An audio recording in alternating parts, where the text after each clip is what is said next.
थोड़ा अब तक राजस्थान के एकीकरण पर हम 6 वीडियो इम्पार्ट कर चुके हैं और उसमें मैं पूरी तरह आश्वस्त हूँ कि डेफिनेटली आप लोगों के लिए कुछ नया निश्चित रूप से पढ़ने को सुनने को मिला होगा।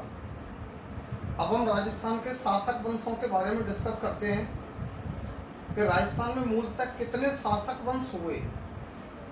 ये राजपूता नाम जॉर्ज थॉमस के द्वारा, इसके बाद में राजस्थान कर्नल टॉड के द्वारा, ये जो नाम आते हैं ये बाद में आते हैं। उससे पहले राजस्थान पर कई प्राचीन शासक वंशों के हम उल्लेख पाते हैं, जैसे नैडसी ने यहाँ राजपूतों की 36 शाखाओं का उल्लेख किया है। प्रतिहार 36 शाखाओं के शासक वंश में सबसे पुराने शासक वंशों के तौर पर देखें हम तो यहाँ चौहानों का नाम आता है। यह चौहान वंश, चौहान शासक राजस्थान के सबसे पुराने रूलर थे। लेकिन हम एक चौहान वंश को ही अभी से टारगेट ना करके पहले जो थोड़े छोटे हैं जिनका रीजन अलग पार्ट में रहा है उन पर विचार कर लेते हैं। पहला शासक है प्रतिहार वंश। इसकी भी नैडसी 26 शाखाओं का उल्लेख करता है, प्रतिहार शासकों की। इसके अलावा हमारे पास में दूसरा शासक वंश है चौहान वंश। चौहान वंश राजस्थान का एक बहुत मेजर वंश था और राजस्थान का सबसे पुराना शासक वंश माना जाता है।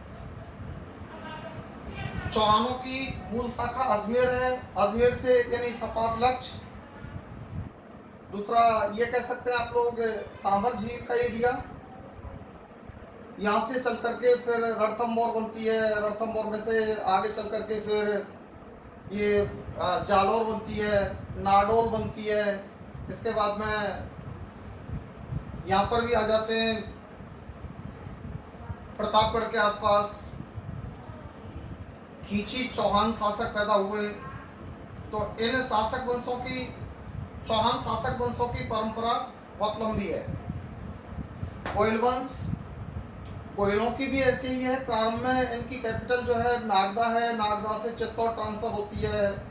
नागदा, आहड़, चित्तौड़, उदयपुर, राजसमंद, इस तरीके से ये गोहिल शासक वंश मूलतः दक्षिणी राजपूताने में है। राठौड़, इनकी सत्ता का प्रारंभ में केंद्र जैसे जोधपुर है, जोधपुर से ही अलग होकर के बीकानेर बन जाता है। फिर बीकानेर से चल करके आगे एक और नई रियासत आ जाती है जो शाहजहां के काल में बनी थी, उस पर आगे विचार करेंगे। पूर्वी राजस्थान के क्षेत्र में अगर हम देखते हैं, अच्छा राठौड़ वंश का जो रूलिंग एरिया है वो मूलतः पश्चिमी और उत्तर पश्चिमी राजस्थान है। फिर आगे चल करके देखते हैं कछवाहा वंश। तो कछवाहा वंश मूलतः लालसोट से चलता है, दौसा से।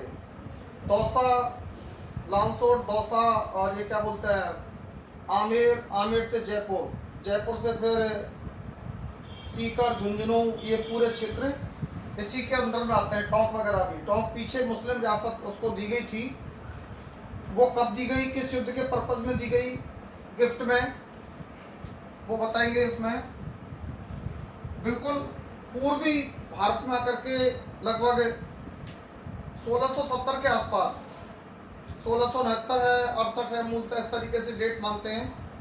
कई किताबों में उसकी डेट अलग अलग दे रखी है, लेकिन अब आप 1670 एक एवरेज एज मान लें। उसके बाद में एक नई रियासत की स्थापना होती है जो जाट रियासत के नाम से फेमस है, और इस जाट रियासत को आगे चल करके वास्तविक फॉर्म देने वाले रूलर के रूप में हम महाराजा सूरजमल से शुरू करते हैं। पदम सिंह, सूरजमल जी के फादर, वो भी वहीं से शुरू कर लेते हैं 1722 से। तो एक चीज़ अब हम शुरुआत करते हैं बेटा गुर्जर प्रतिहार शासकों से। देखिए,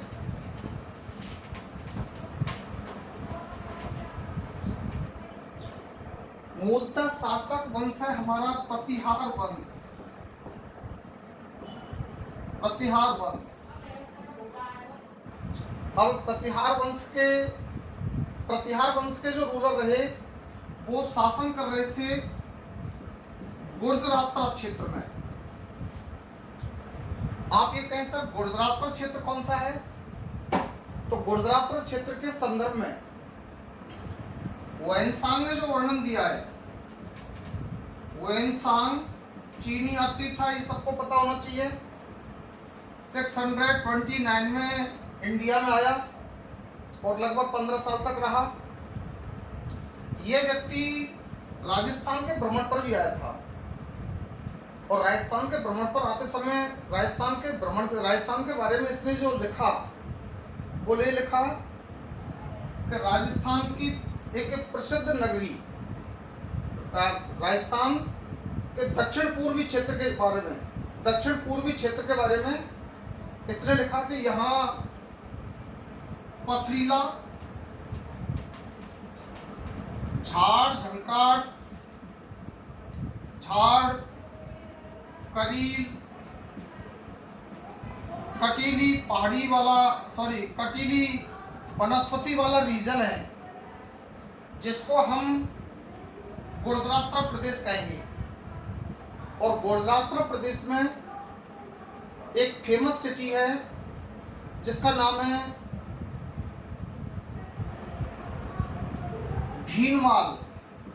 ये मूल रूप से इसी का भ्रमण करने के लिए आया था, ये ध्यान रखना भीनमाल का, क्योंकि भीनमाल में बड़े बड़े विद्वान पैदा हुए हैं। भीनमाल राजस्थान में एक तरीके से शैक्षिक नगरी के रूप में फेमस रही है। तो भीनमाल का भ्रमण करने के लिए आया था ये। और भीनमाल की कैपिटल, भीनमाल को एक राज्य बताता है और इसकी राजधानी पीली भोलो बताता है। ठीक है ना, इस तरीके से।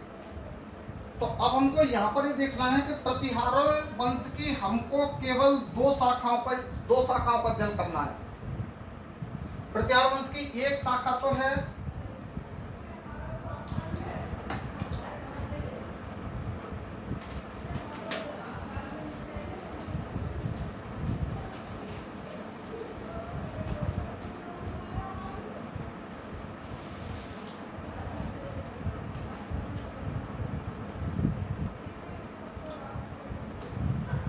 एक शाखा के तौर पर पीली भोलो या जालौर के शासक, जालौर के प्रतिहार, ये है मूल रूप से सबसे पुरानी शाखा। इसके बारे में नैणसी, ये मैं पहले कह चुका हूं कि नैणसी पर्टिकुलर प्रतिहारों की, ये ध्यान रखना है। कई बार अब इसी टाइप के क्वेश्चन उठ रहे हैं पीएससी में, जो पुराने टाइप के क्वेश्चनों का पैटर्न गया। अब जैसे नैणसी प्रतिहारों की कितनी शाखाओं का उल्लेख करता है? 26। लेकिन नैणसी प्रतिहारों की 26 शाखाएं जिन जिन क्षेत्रों में फैली हुई हैं उनको एक डोमिनेंट रियासत के रूप में नहीं बताता। इसके बाद में प्रतिहारों के कुछ अवलेखीय साक्ष्य जो हैं, जैसे ये शब्द प्रतिहार का शाब्दिक अर्थ होता है बेटा द्वारपाल। शब्द बड़ा खतरनाक है और शासक वंश की लगभग बेइज्जती कर देता है। लेकिन इसका प्रतिहार शब्द का उल्लेख सर्वप्रथम ऐहोल प्रशस्ति में होता है।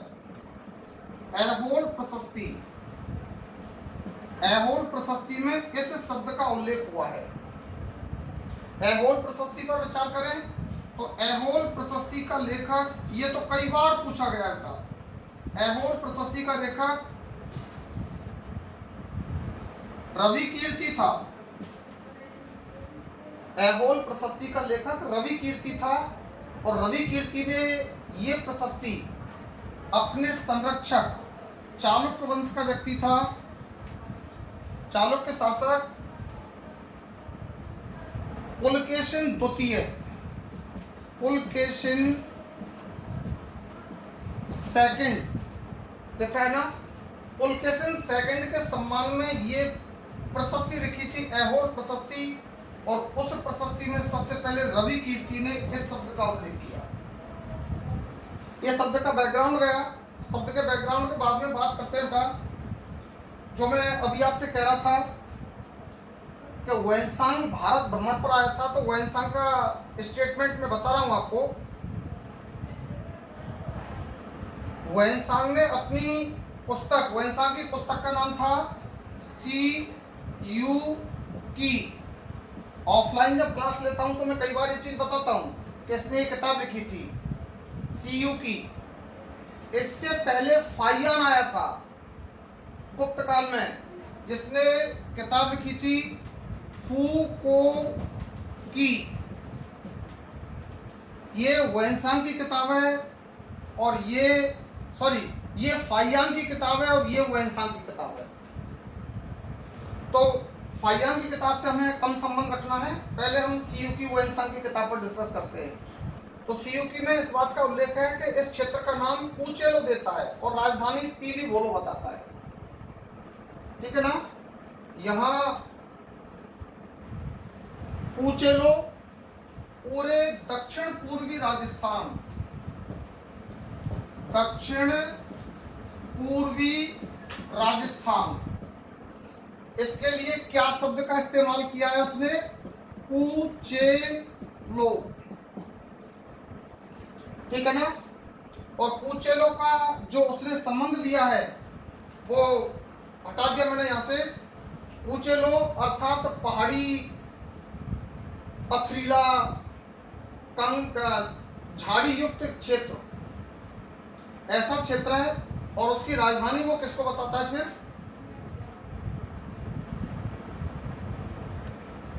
पूचेलो एरिया की राजधानी पीली बोलो। ठीक है ना।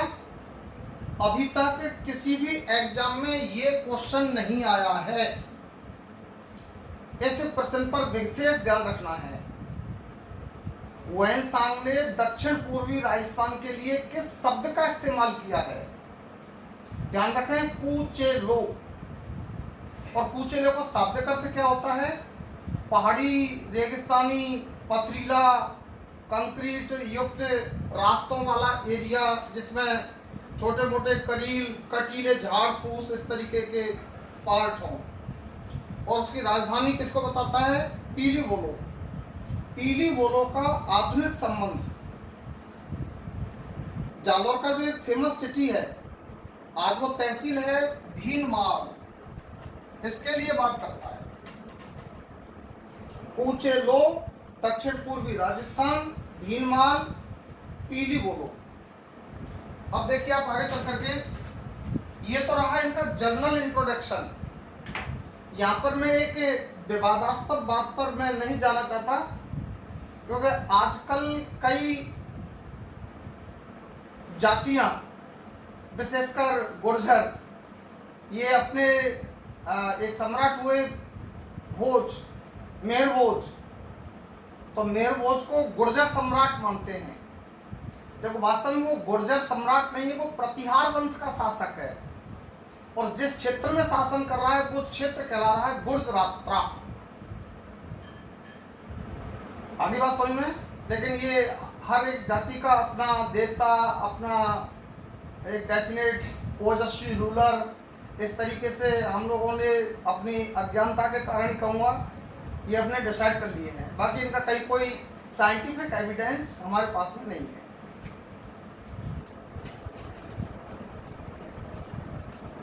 आगे देखिए, यहां हम देखते हैं कि इस प्रतिहार वंश का संस्थापक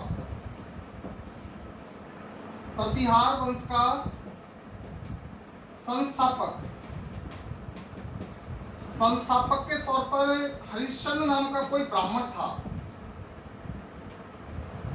हरिश्चंद्र ब्राह्मण। अब देखिए, ब्राह्मण सत्ता में ब्राह्मण शासक वंशों की स्थापना कर रहे हैं, जबकि एंशिएंट हिस्ट्री में, शास्त्रों में यह वर्णन है कि ब्राह्मण शिक्षा देने, शिक्षा लेने, हवन करने, यज्ञ करने, दान देने, दान लेने का कार्य करेंगे। छोड़िए, हरिश्चंद्र नामक ब्राह्मण था। इसकी दो पत्नियां थी, एक ब्राह्मण पत्नी थी, एक क्षत्रिय पत्नी थी। ब्राह्मण पत्नी की संतान या उसके नाम के बारे में जानकारी नहीं मिलती, लेकिन एक क्षत्रिय पत्नी के बारे में पता चलता है कि क्षत्रिय पत्नी थी भद्रा, और भद्रा से 4 लड़के पैदा हुए। भद्रा से जो लड़के पैदा हुए उनमें से पहला था भोग भट्ट, गोवट, दूसरा था कद्दक, तीसरा था रज्जिल और चौथा था दह। ये 4 लड़के पैदा हुए हरिश्चंद्र की पत्नी, क्षत्रिय पत्नी भद्रा से। इन्होंने मंडौर में पहले इन्होंने एक मिट्टी का किला बनाया, टीला बनाया। टीले के ऊपर अपना एक तरीके से ये कहें कि ब्यूरोक्रेट्स स्थापित किए, स्वयं किंग बने, और उसके बाद में एक इस तरीके की व्यवस्था स्थापित की जिससे कि ये लगे कि यहाँ कोई राजा बैठा है, और राजा के तौर पर बैठा यहाँ रज्जिल। कहाँ पर? मंडौर में।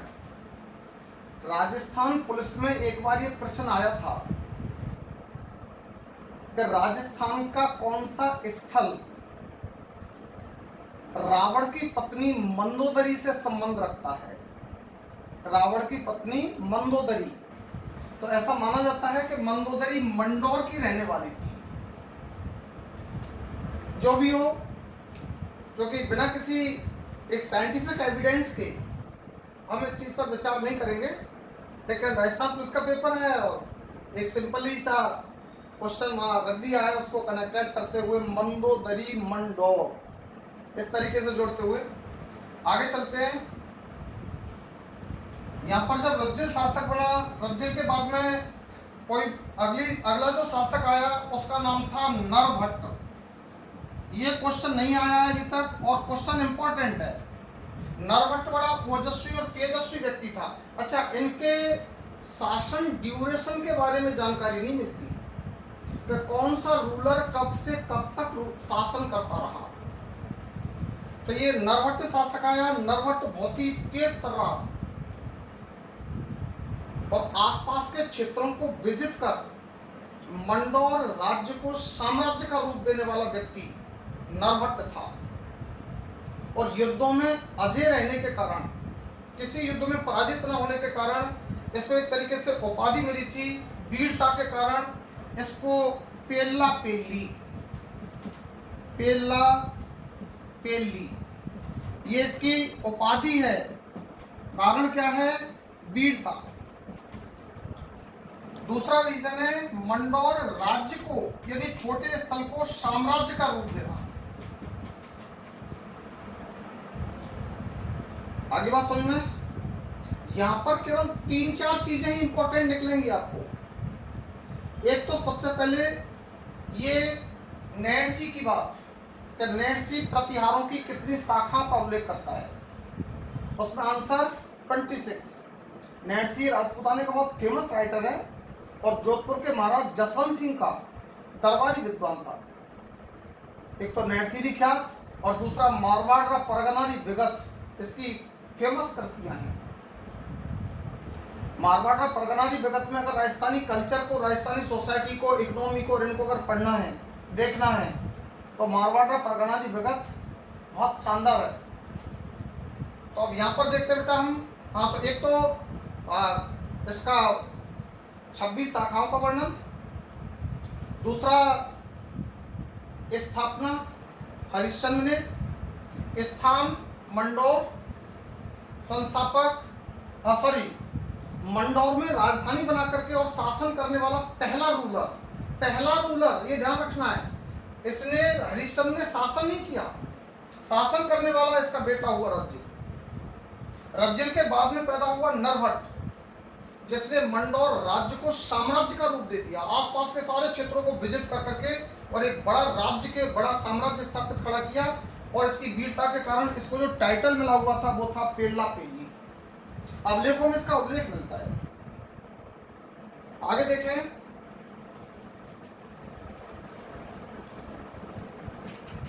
इसी तरीके से यहां पर चौथे शासक के रूप में नागभट्ट प्रथम का नाम आता है। नागभट्ट फर्स्ट, और इसका रूलिंग टाइम भी 730 से 760 मिलता है। इसी का सही कंफर्म रूलिंग टाइम मिलता है अभिलेखों में। इनके जो अभिलेख लिखे हुए मिलते हैं उसमें ये है नागवट प्रथम। अच्छा, नागवट प्रथम रूलर अच्छा था। नागवट प्रथम का सबसे अच्छा काम एक चीज जो इसने की, वो राजधानी मंडौर से और मेड़ता स्थानांतरित की। ये क्वेश्चन पूछा जा चुका है, कौन सा प्रतिहार शासक था जिसने राजधानी मंडौर से मेड़ता स्थानांतरित की। मंडौर आज भी देखें जोधपुर में है और मेड़ता आज देखें तो नागौर में है, ठीक है ना। अर्थात इस राजधानी परिवर्तन के पीछे उद्देश्य क्या था? उद्देश्य यह है कि ये तो हमारी ग्रिप में है ही, पश्चिमी और पूर्वी रीजन को कंट्रोल करने के लिए यहां पर भी राजधानी रखना जरूरी है। इस पूरे क्षेत्र को कंट्रोल करने के लिए राजधानी मंडौर से मेड़ता स्थानांतरित कर दी गई। और देखिए, पश्चिमी और उत्तर पश्चिमी, पश्चिमी और उत्तर पश्चिमी पूरा रीजन इन्हीं के कंट्रोल में है। अगली बात जो है, इसके बाद रूलरों का जो अभिलेखों में उल्लेख हुआ है, अभिलेखों में उल्लेख के तौर पर नागवट प्रथम के बाद में नाम आता है तात शासक हुआ। तात के बाद में भोज नाम का रूलर हुआ। भोज के बाद में यशोवर्धन हुआ। यशोवर्धन, यशोवर्धन के बाद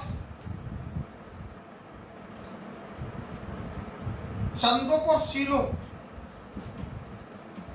चंदोक और शीलोक ये शासक हुए।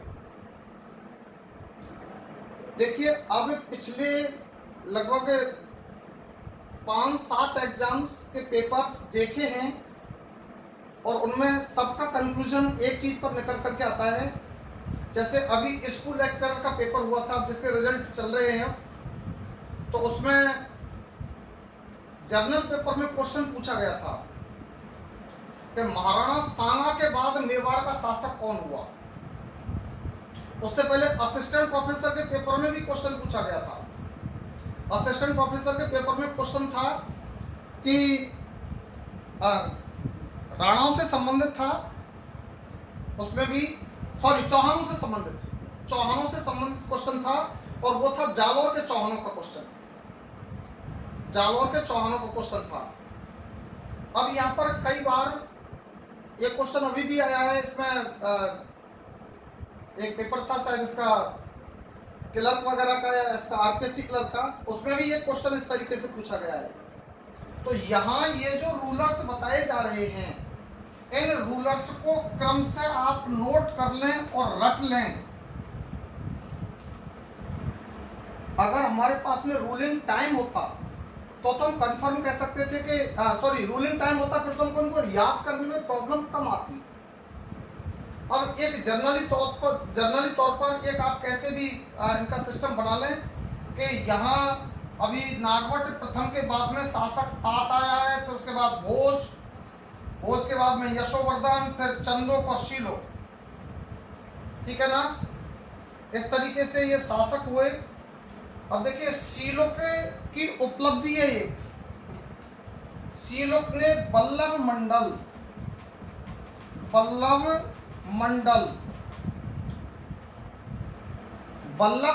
के शासक को परास्त कर,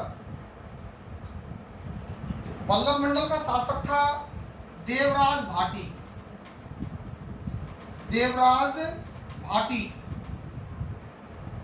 इस शासक को परास्त कर और साम्राज्य का विस्तार किया। देवराज भाटी का संबंध हम हनुमानगढ़ डिस्ट्रिक्ट में, हनुमानगढ़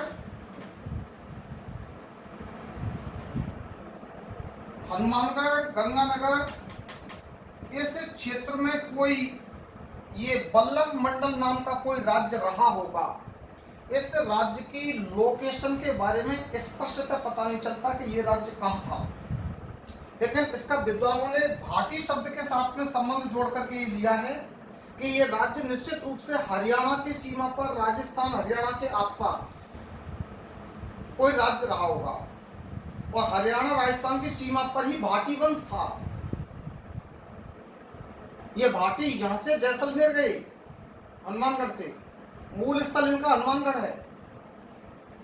तो इसलिए ये पल्लव मंडल का संबंध हनुमानगढ़ गंगानगर के एरिया में कोई क्षेत्र होने की संभावना निश्चित मानी जाती है।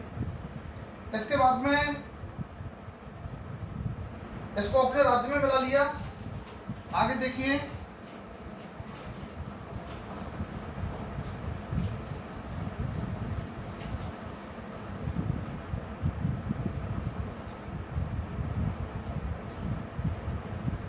शीलोक के बाद अगला जो शासक था उसका नाम था झोट। रूलर का नाम है बेटा झोट। झोट की किसी विशेष उपलब्धि के बारे में हमको जानकारी नहीं मिलती। हाँ, ये माना जाता है कि झोट शासक होने के साथ साथ आध्यात्मिक जगत का व्यक्ति था और आध्यात्मिक जगत से जुड़ा होने के कारण समय समय पर कई बार राज्य को छोड़ करके और गंगा के एरिया में तपस्या करने के लिए, स्नान करने के लिए चला जाता था। बेटा इंडिया के बारे में ये बात ध्यान रखें कि शासकों ने धर्म को नहीं छोड़ा। आप अलवर में देख सकते हैं भर्तृहरि जी महाराज जो उज्जैन के राजा थे और उज्जैन से चल करके कहाँ तपस्या की, अलवर के जंगलों में। आज भी भर्तृहरि का मेला लगता है अलवर राज्य में। तो ऐसे ये आध्यात्मिक जगत का व्यक्ति था और उसने भौतिक जगत से परेशान होकर के, भौतिक परेशान शब्द तो नहीं कहेंगे लेकिन ये कहेंगे कि भौतिक जगत पर पर्याप्त उसने समृद्धि पा करके और उसने कहा कि प्राण त्यागना ठीक है, इसलिए गंगा नदी में समाधि ले दी और गंगा नदी में समाधिस्थ होकर के और अपने प्राण त्याग दिए। समाधिस्थ अवस्था में अपने प्राण त्याग दिए। तो ये इसकी एक उपलब्धि है। भाई, राज्य को जीतने के साथ, युद्ध के साथ अपने आप को जीत लेना भी एक बड़ा अचीवमेंट माना जाता है। इसके बाद में देखिए बेटा, एक शासक, इसके बाद में फिर शासक हुआ बिल्लादित्य। ऐसे बिल्लादित्य के बारे में, इसने भी कुछ समय तक शासन किया और ये भी बाद में हरिद्वार चला गया और हरिद्वार में वहां तपस्यारत अवस्था में, एसिटिसिज्म, तपस्यारत अवस्था में रहते हुए धीरे धीरे अपने आप की इंद्रियों को कंट्रोल करते हुए और प्राणोत्सर्ग कर दिया। ये दो शासक ऐसे हैं, झोट और बिल्लादित्य। झोट ने तो गंगा में ही समाधि ले ली और बिल्लादित्य ने तपस्या करते हुए शरीर को त्याग दिया। अगला देखिए, इसके बाद में शासक आता है कक। ये शासक भी एक प्रभावशाली शासक है। कक जो शासक आता है ये बिल्लादित्य का पुत्र था और इसने देखिए मुंगेर, कहां पर है, बिहार में,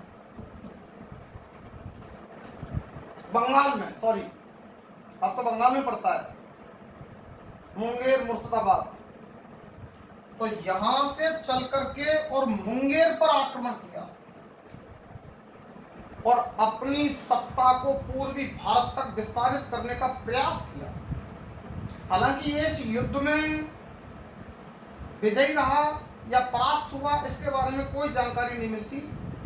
बैजनाथपुरी जिसने प्रतिहारों पर स्पेशल किताब लिखी है, उसमें भी इस बात का कोई एविडेंस उसने नहीं दिया है कि ये मुंगेर पर आक्रमण करते समय तक परास्त हुआ या विजयी हुआ। एक संभावना और हमको दूसरी तरफ ले चलती है कि मुंगेर ये शायद बिहार वाला ना होकर के ये मुंगेर पूर्वी यूपी में, पश्चिमी यूपी में कोई क्षेत्र था। इसकी तुलना कुछ विद्वानों ने बयाना के साथ भी की है।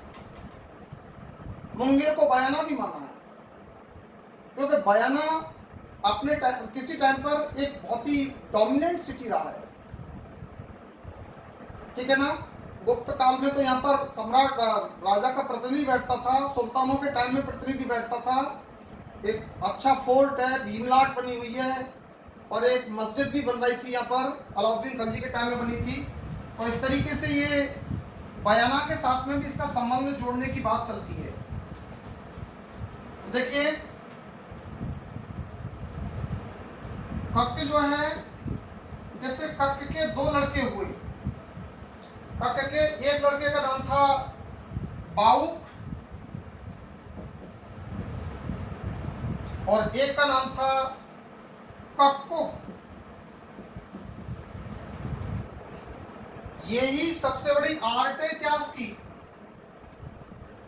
और हमारे शासकों की। इसमें कई बार बाप बेटों के नाम फर्स्ट सेकंड करके मिल जाएंगे या फिर लगभग एक जैसे मिल जाएंगे। अच्छा, प्रोनाउंसिएशन कोई गलत नहीं है, वास्तव में राजा कक है और ये इसका बेटा कक्कुक है। ये तो नाम अलग से है बाऊ। इन दोनों के काल में अभिलेख लिखवाए गए और उन अभिलेखों में स्पष्टतः इन्होंने अपने शासक वंश का वर्णन भी लिखवाया है और अपने क्षेत्रों का भी वर्णन लिखवाया है। तो देखिए यहाँ पर ये बाउक ने भोकुपा के युद्ध में मयूर को मारा। बाउक ने भोकुपा, असिस्टेंट प्रोफेसर के पेपर में युद्ध आया है भोकुपा का युद्ध, ठीक है ना। और यहाँ पर भोकुपा में युद्ध हुआ था बाउक वर्सेस मयूर। मयूर नाम का राजा था। अब ये भोकुपा कहाँ है, इसके बारे में फिर इन्होंने कमी छोड़ दी, कहीं पर इसका कहीं कोई क्लियरेंस नहीं किया। इसके बाद में देखिए बेटा 837 ईस्वी में इसने एक प्रशस्ति लिखवाई और प्रशस्ति को जोधपुर में एक विष्णु मंदिर है, उस विष्णु मंदिर में इस प्रशस्ति को लगवा दिया। अभी प्रशस्ति शब्द कई बार आ चुका है, शायद अभी आपके माइंड में क्लियर नहीं है प्रशस्ति शब्द। तो प्रशस्ति में जैसे मान के चलिए पत्थर का टुकड़ा होता है इस तरीके से ये, और इस पर लेखन करवाते हैं। लेखन किससे? छेनी हथौड़ों से, विद्वानों के द्वारा छेनी हथौड़ों से गोद गोद करके और यहाँ पर इसमें कुछ लिखवाते हैं, जो भी कुछ इनको पसंद है वो यहाँ पर लिखवाते हैं। इसको कहेंगे बेटा प्रशस्ति। तो यहाँ बाउक ने भोकुपा के युद्ध में मयूर को परास्त किया। 1837 में जोधपुर प्रशस्ति लिखवाई और इसको मंडौर के, सॉरी जोधपुर में गलत लग गया, मंडौर के एक विष्णु मंदिर में लगवा दिया। तो ये कुल मिलाकर के कहने की बात यह है कि बाउक की प्रशस्ति मंडौर से मिलती है। और बाउक की प्रशस्ति कब की बेटा? 837 ईस्वी। कक्कुक और बाउक दोनों की प्रशस्तियां हैं। बाउक की प्रशस्ति मंडौर से मिलती है और कक्कुक की दो प्रशस्तियां हैं जो घटियाला से मिलती हैं। घटियाला जोधपुर के बिल्कुल पास में एक जगह है, घटियाला। अगर देखिए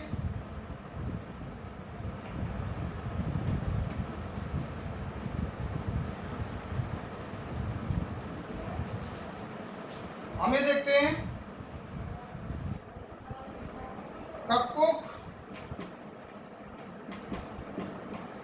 कक्कुक का जो शासन काल है, कक्कुक एक बढ़िया लीडरों में काउंट किया जाता है। इसमें 861 ईस्वी में उसने, बाउक ने कब थी? 837 ईस्वी में। बाउक की प्रशस्ति है 837 ईस्वी की और इसकी प्रशस्ति है 861 ईस्वी की और इसकी दो हैं। इसने दो प्रशस्तियां उत्कीर्ण करवाई।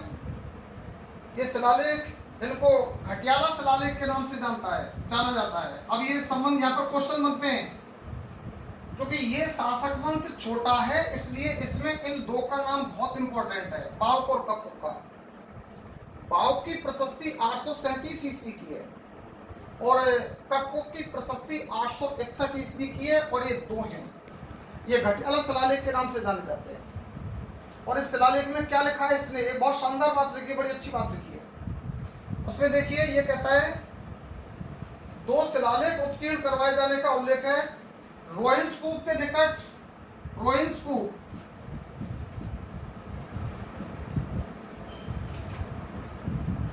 रोहिंसकूप के निकट इसने बाजार लगवाया, सेठों को बसाया, बाजार की व्यवस्थाएं अच्छे तरीके से स्थापित करवाई, लोगों को वस्तुओं की खरीद फरोख्त में कोई समस्या ना हो, इसलिए उन चीज़ों को सही तरीके से एक शासन के तहत, एक नियमावली के तहत संचालित करवाया, जिससे राज्य की आर्थिक समृद्धि हो। तो यहाँ रोहिंसकूप में बाजार बनवाया, मंडौर में जय स्तंभ स्थापित करवाया। ये एक नया पहलू है, जय स्तंभ। मंडौर में जय स्तंभ, ये जगदीश सिंह गहलोत की किताब में ये शब्द मिला है। राजस्थानी शब्दकोश में जगदीश सिंह गहलोत की किताब से लिया है मंडौर में जय स्तंभ, क्योंकि कई सारे जय स्तंभ हैं राजस्थान में। बयाना का जय स्तंभ, चित्तौड़ का जय स्तंभ और ये मंडौर का जय स्तंभ। कई बार इनको सुमेलित करने के लिए क्वेश्चन दे देता है, सुमेलित कीजिए। इधर एक तरफ तो जय स्तंभों के नाम दे दिए और एक तरफ स्थलों के नाम दे दिए, तो कौन सा विजय स्तंभ जय स्तंभ कहाँ पर है, उसको सुमेलित करने के लिए तो मंडौर में जय स्तंभ स्थापित करवाया। काको के बारे में कहा जाता है कि एक न्यायी, प्रजापालक, राज्य को समृद्धि देने वाला, जन कल्याणकारी भावनाओं में रुचि रखने वाला, इस तरीके का रूलर था। आगे चल करके जब हम देखते हैं तो यहाँ से आगे बेटा शासकों का एक निश्चित क्रम हमको देखने को नहीं मिलता। शासकों का एक निश्चित क्रम देखने को नहीं मिलता। इसके बाद में एक बात आती है कि विक्रम संवत 1200 में, विक्रम संवत 1200, इसका सन क्या होगा बताओगे? विक्रम संवत अलग है और सन अलग है। याद रखें कि जब कोई संख्या विक्रम संवत में दे रखी हो और सन ज्ञात करना हो तो उसमें से 57 सब्ट्रैक्ट कर दें। आगे बात समझ में? तो 57 सब्ट्रैक्ट करेंगे तो क्या आएगा? 1143। ठीक है ना? तो ये 1143 ईस्वी में एडी आएगा। अब यहां इसके साथ में तो सन 1143 में यहाँ पर नाडौल के आसपास, नाडौल के चौहान थे, मैं पहले बता चुका हूँ, चौहानों की एक प्रसिद्ध शाखा थी नाडौल के चौहान, और ये जालौर के चौहानों से अलग हुए थे। तो नाडौल के चौहानों में एक रामपाल नाम का शासक हुआ। ये रामपाल नाम का व्यक्ति मंडौर के प्रतिहारों से परेशान था। इसने नाडौल का रामपाल ताकतवर शासक हुआ और ताकतवर शासन होने के कारण इसने मंडौर प्रतिहारों से छीन लिया, मंडौर प्रतिहारों से छीन लिया और बाद में फिर इसको जोधपुर के शासक, जोधपुर के राजकुमार, जिसके साथ में उन्होंने अपनी लड़की की शादी की थी, जोधपुर के शासक राव चूड़ा को और ये मंडौर दहेज में दे दिया। लाइन ध्यान से सुने। विक्रम संवत 1200 के आसपास नाडौल के चौहान शासक रामपाल ने मंडौर को प्रतिहारों से छीना और उसके बाद में ये मंडौर जोधपुर का शासक था जिसका नाम था राव चूड़ा।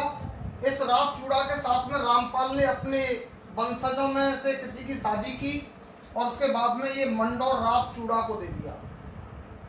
ये भी माना जाता है कि कोई इंदा शाखा के चौहान थे, इंदा शाखा के चौहानों ने ये मंडौर राव चूड़ा को दिया हो। अब यहाँ पर हमको ये चीज हमको, क्योंकि इसका कोई एविडेंस भी नहीं है और ना ही इस तरीके से इस पर कोई बनता है कि कोई इंदा शाखा थी। हमको तो ये ध्यान में रखना है कि नाडौल का चौहान है रामपाल चौहान, इसने मंडौर राव चूड़ा को दे दिया और राव चूड़ा से ही फिर आगे राठौड़ वंश की शुरुआत होती है। ये था गुर्जर प्रतिहार शासकों का इतिहास। गुर्जर प्रतिहार शासक, जिनमें मूल रूप से पश्चिमी और दक्षिण पश्चिमी और इस टाइप के इस क्षेत्र के शासकों की स्टडी है। अब जो अगला शासक वंश आएगा वो आएगा रघुवंशी प्रतिहार। देखिए, इन शासकों ने अपने आप को ब्राह्मणों की संतान कहा है, हरिश्चंद्र ब्राह्मण है। और अब जो अगला शासक वंश है, दूसरी डायनेस्टी, जिसको हम कहेंगे रघुवंशी प्रतिहार, अर्थात वो अपना संबंध भगवान राम के वंशजों के साथ जोड़ते हैं।